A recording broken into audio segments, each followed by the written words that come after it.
All right, welcome to Head Kick Audio. We are starting off 2023 with a bang. I got a professional middleweight. I got Trent Miller training out of Extreme Couture, who's going to be competing at RUF 52 March 25th at the Celebrity Theater in downtown Phoenix, Arizona.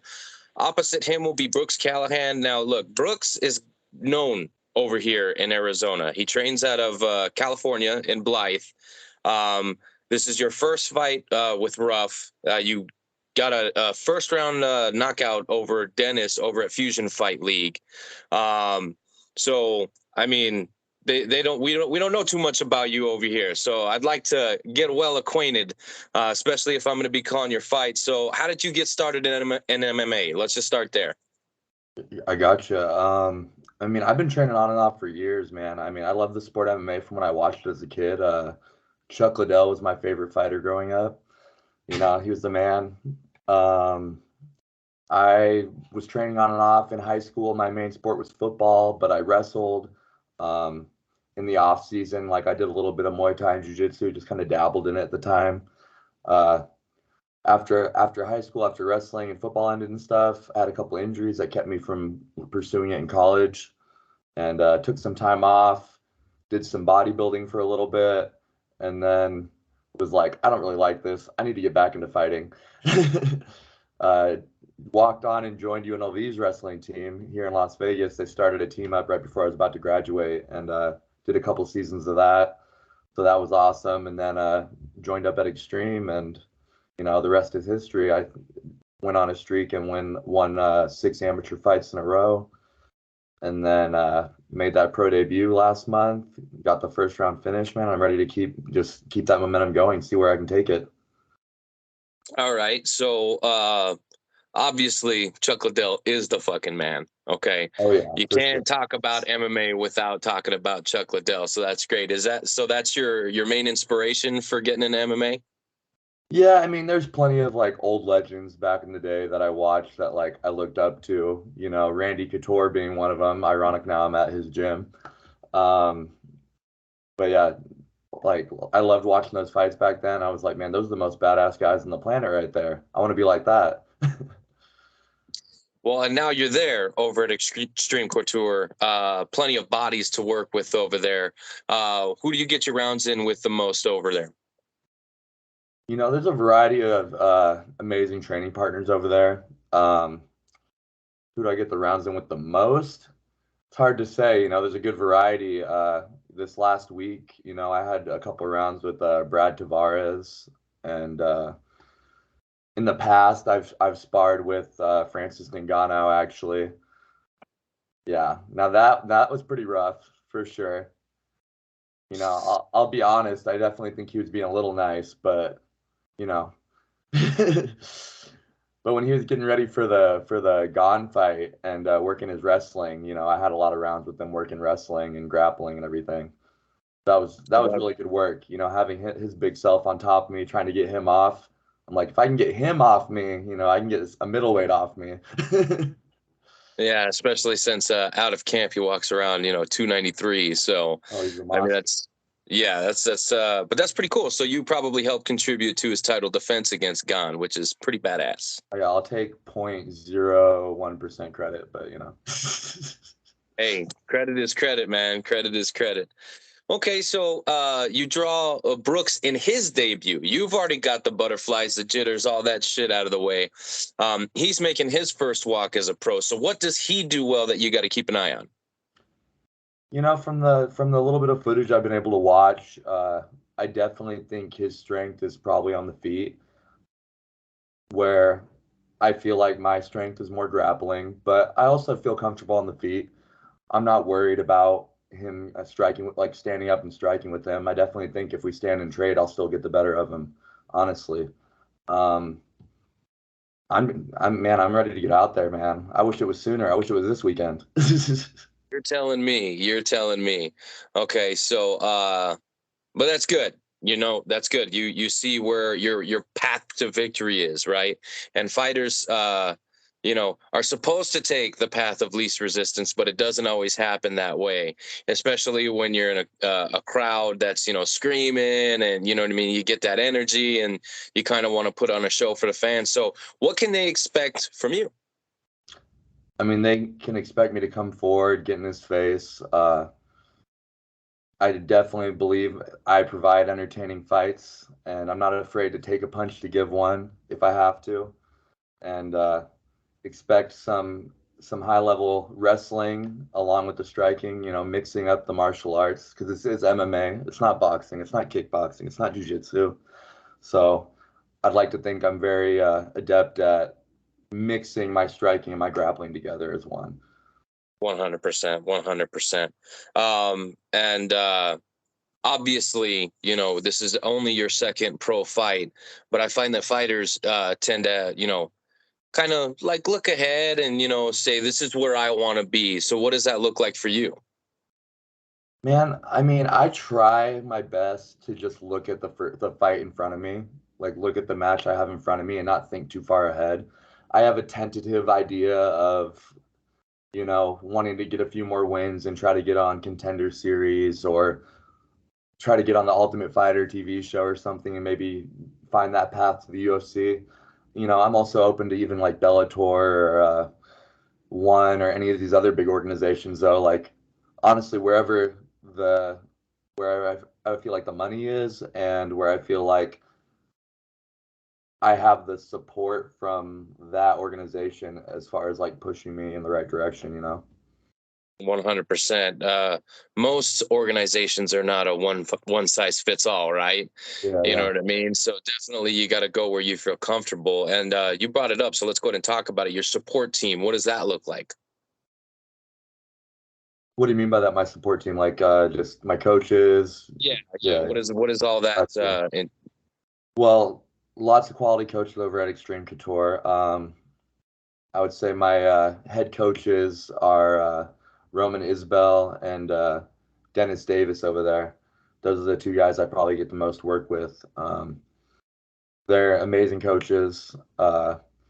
Even I get trained a little bit by Eric Nixick if I'm doing the pro classes and everything. Like he runs those sometimes. And man, quality coaching. I couldn't really ask for. I've been to a few gyms in the past before Extreme, and I feel like they don't compare.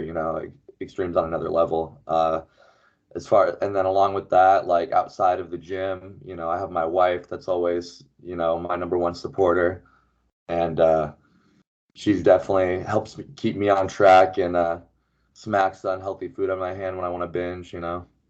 She's a good positive voice in my ear telling me to keep pushing and doing the right things, and it's awesome having a woman like that in my corner as well. Absolutely. And how does the family and the entourage, the friends, how do they feel about it? All my friends love it very much. Like every time I fight, I have a ton of people stream the fights and everything. Unfortunately, I haven't fought locally in Vegas. I've always been out of state, Utah, Montana, and I'm going to Arizona. Arizona's a little bit closer though, so I had a few people tell me they're going to try to make the drive out there. I'm excited for that to finally have a few people in the audience for me. But I always have a lot of people stream the fights, always hyping me up, ready to watch the next one. Always ask me when the next one's going to be. Uh, Family's a little bit more hesitant. They don't like watching me get punched in the face. But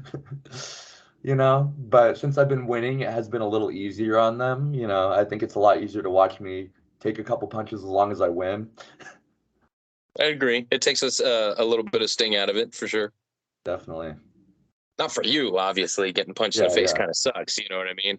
But you get to walk away with the W. So I'm sure it's Yeah, an even trade for you. yeah, in the moment in the fight, you don't really feel it though. I mean, in my experience, maybe like the first punch or two, but then once the adrenaline's really going, you don't feel it until like half an hour after the whole thing's over with. And then it's like, okay, that was like a minor car accident. For sure.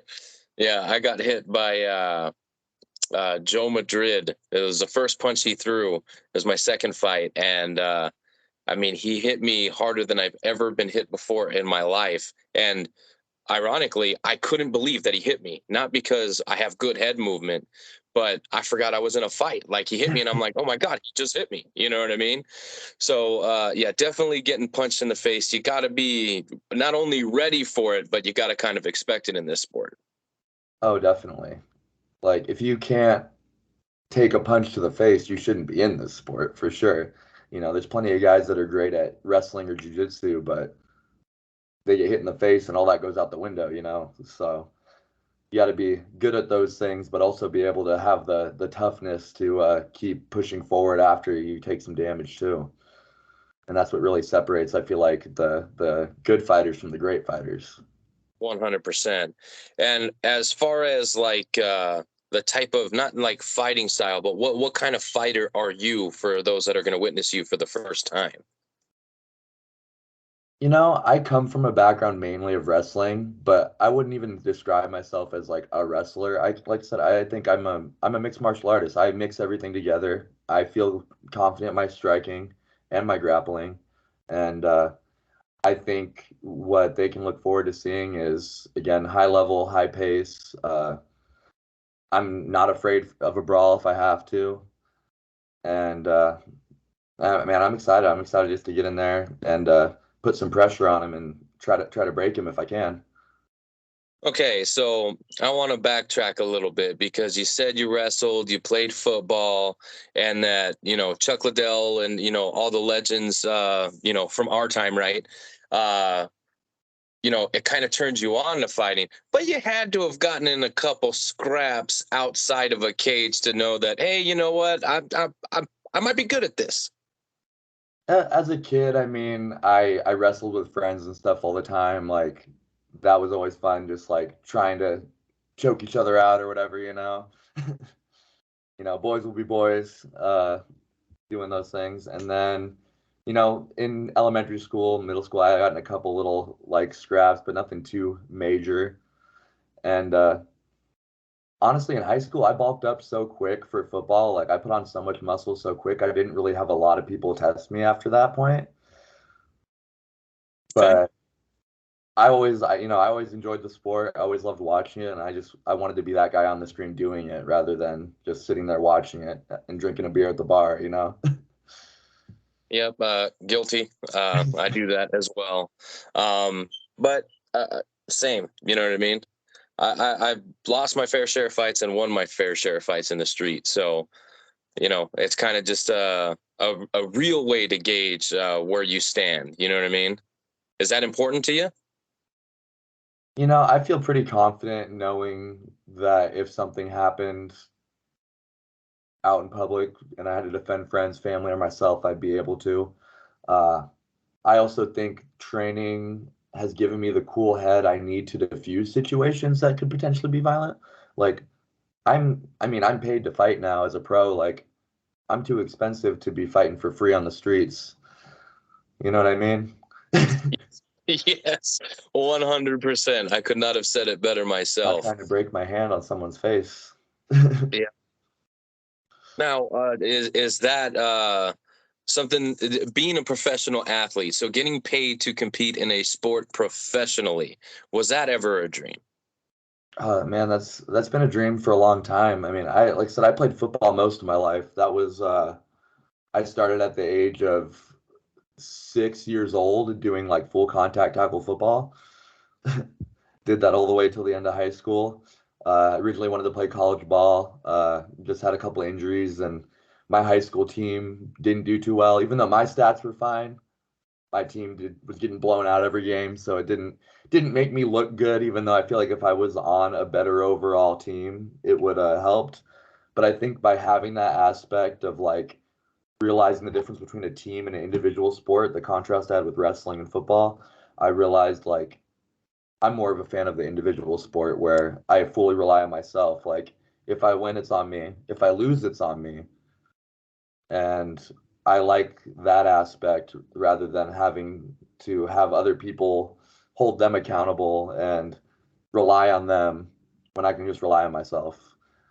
Yeah, the individuality. Obviously, nobody gets ready for a fight on their own and all that shit. Yeah, But yeah. in the cage, You know what I mean? You're the one making the decisions. You're just getting advice at the end of the day, in between rounds. So I totally get it. I totally get it. Now I got a fun one for you. Okay, so on February 25th, when the ref raises your hand and Velvet Dave announces you as the winner, I want to know how you're going to celebrate with the victory meal. Victory meal. Ooh. Hmm. I gotta see what restaurants are down there. Whenever I go out of town for one of these fights, man, I love to try like local spots like that I can't get back here in Vegas. I'm not trying to go jump and do some fast food that I can get anywhere. I definitely would love to sit down somewhere and try like something that I'm not normally gonna get. So I don't know if you have any recommendations. Well, seeing as how I'm from Tucson, which is south of Phoenix, I don't have a place that I could recommend. Because usually when I'm out there, I'm working, so I'm just eating whatever's available. You know what I mean? But definitely, there's some good spots. If you like Mexican food, Arizona's pretty much got you covered from border to border. You know what I mean? So if you're down with that, we got some good pizza joints. I know that a lot of fighters, there's a couple pizza joints that they have said that they were going to go to. I just can't remember what they're called. There's also like a Brazilian steakhouse. Ooh, which Uh, one is that? yeah, yeah. So I can't remember what it's called. So I'll reach out to the fighter that told me about it so that I can let you know. Because Oh, that'd be awesome. if that's your thing, then we must get it. You know what I'm saying? I know I'm a big fan of the Brazilian steakhouses for sure. Yeah. So I'll figure that out for you for sure, my man, for sure. All Appreciate right. it. And fuck. Outside of fighting, right? Outside of training, all that stuff. What are some things that you like to do? Man, I feel like my life the last year and a half, 2 years, like as I've been pursuing this, have revolved around training, spending time with my wife, and working outside of training, until I can make a living as a fighter, which I'm hopefully only a few more fights away from being able to actually do that. I still work as I do Chippendale promotional modeling and Thunder from Down Under promotional modeling here in Vegas. So I do that. I'm also a personal trainer, so I have a couple clients, that I train in person and online. So I'm pretty busy with grinding with work and training. Other than that, every once in a while I'll go catch a movie or uh, love going out to eat when I'm not cutting weight. All you can eat sushi is usually the go-to. Oh yeah. Oh yeah. See, if you were in Tucson, I got a couple spots for you. There's some really good all you can eat sushis out here, man. There's some really good ones. There's some good steakhouses. There's some good burger joints. There's Mexican food just about on every corner. And usually the roach coaches tend to have a better flavor on some of like the smaller stuff. Like if you're a fan of like Sonoran hot dogs or something like that, sometimes the roach coaches are better than the actual restaurants. Good to know. So you ever find yourself down here, you just give me a call and we'll get you taken care of. I got you. I got you. All right, my mans. Well, like I said, your fight goes down February 25th over at the Celebrity Theater in downtown Phoenix, Arizona. Are you familiar with the theater at all? No, I'm not. I haven't been there. Haven't seen it. Okay, well, you've had training partners that have fought over there. So, have they given you any insight on what to expect? I know the staff there is great.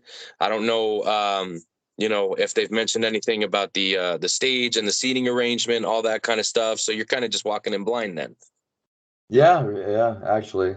Um, I mean, I guess that stuff doesn't concern me as much. It's good to know, but all that concerns me is who I'm fighting, what's he gonna try to do to me, what am I gonna try to do to him, and imposing my will in that situation. That's like where all my focus is right now, is making sure I'm in the best physical condition I can be in, make sure my skills are sharp, and make sure I'm in a position to perform at 100% when I get there. Yeah, well, I mean that's where your focus needs to be for sure. So you're definitely on the right track. And as far as this being your first fight with RUF, how do you feel the promotion's been treating you? So far so good. appreciate you and them working together, setting up this interview, and like I don't know, I'm excited. I've heard good things from the few guys I know that have fought for them, and I know I was trying to get an amateur fight with you guys a while ago too, but it just never came to fruition. 85 is tough for our amateurs for sure. You know what I mean? 85 was pretty tough to even get fights. You know what I mean? So, and it probably, I think at that time, Brooks was at light heavyweight. So he was our champ at light heavyweight, had dropped to 85, fought for the title. He just got a win in another organization, and now he's making his pro debut. He was actually supposed to fight for our light heavyweight title. So he would have been a two-time had he won that fight, light heavyweight champ. So have you dibble dabbled between weight classes, or are you strictly a middleweight? Originally when I first started training at Extreme, my goal was to fight light heavyweight, because I was weighing about like 220, 225 when I first started training at Extreme. But to be fair, my cardio wasn't where it needed to be. I was definitely really bulky. I'm still pretty bulky, but I've slimmed down a little bit. Some of my coaches even want me to think about going down to 170 eventually. I'm a little nervous about that. Well, how tall are you? I'm 5'11", Okay, but okay. between fights now, I usually get up to about 210. So 170 is quite the cut. Like I would definitely have to lose some muscle because when I diet down and make 85, like I don't really have an ounce of body fat on me. So it's like it'd be hard to go pretty much lower than that. Like if there was something in between, if there was like a 75, 80, I could do a catch weight maybe, but I think I'm maybe a year or two off from getting down to 70. I'd have to, like I said, I have to drastically lose some of this muscle that I built up over the time. Well, it wouldn't just be the muscle either. It would be a completely like a complete lifestyle change. I mean, you'd have to change Yeah. what you have in your kitchen. You can't eat the same things that you could eat when you didn't have to weigh 15 pounds less. You know what I mean? So Yeah. it's a complete like life altering thing. But at the end of the day, if that's where you think you'll yield the most success, then those are the sacrifices you'll have to make. But right now, as it stands, it's 85. I like seeing guys healthy. I don't like scary weight cuts. You know what I mean? Especially if you're coming down from 220 all the way down to 70. That's what, 50 pounds? That's Oh man, I agree. When I wrestled, I didn't even cut weight in high school or college. Like I wrestled at my natural weight class because I was too busy lifting and trying to bulk up the whole time. So I was like the guy eating while everyone's suffering. I was eating at like right before weigh-ins and feeling good. So I cut weight now for the fights, but it's not too hard for me to make 85 usually, as long as I do the right things. 85, it's still a cut, but it's not doesn't feel like I'm about to die when I make it.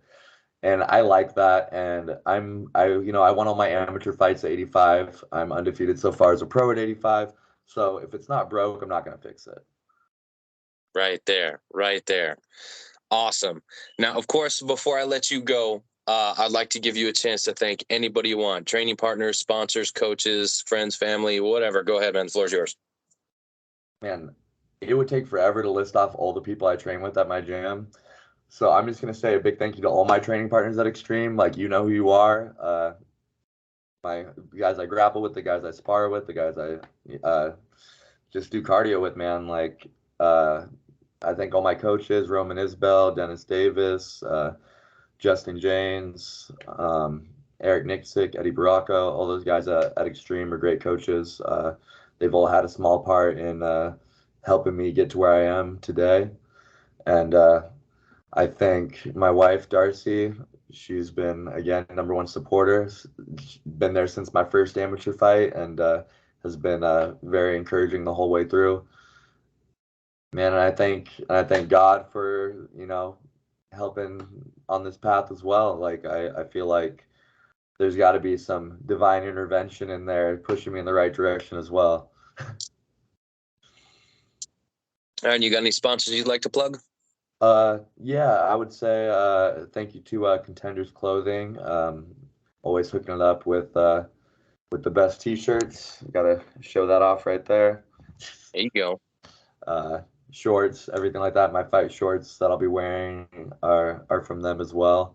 And I'm looking for more sponsors. So if anybody's watching this and wants to sponsor a future middleweight champ, reach out. I'm open to a variety of sponsorships for sure. All right, why don't you go ahead and drop your social medias so that they can contact you should they want to get involved. Definitely. So you can follow me on Instagram at Trent Miller underscore MMA. That would be the main source I would look for. Like you can find me under my name Trent Miller on Facebook as well, but Instagram would be where I think it'd be best to contact me. So Trent All right. Miller underscore MMA. Pretty All simple. right, and I'll make sure that I get that underneath your picture there so they For can get sure. after it. Again, man, it's been a pleasure getting to know you. I can't wait to call your fight. Like I said, everybody here knows Brooks, but I think everybody's going to find out who you are as well on February 25th at the Celebrity Theater in downtown Phoenix for RUF 52. Before I let you go, do you have any final thoughts you want to get out there into the universe? I just want to say thanks for having me on, man. Thank you for to Ruff for letting me show what I got and perform in front of their crowd. And I'm super excited to see what kind of energy the Arizona fans bring. And I'm also ready to bring my own energy in there and hopefully get a huge highlight reel finish, man. Well, I can't wait to meet you in person and shake your hand. We'll see you on the 25th, my man. Definitely. See you then.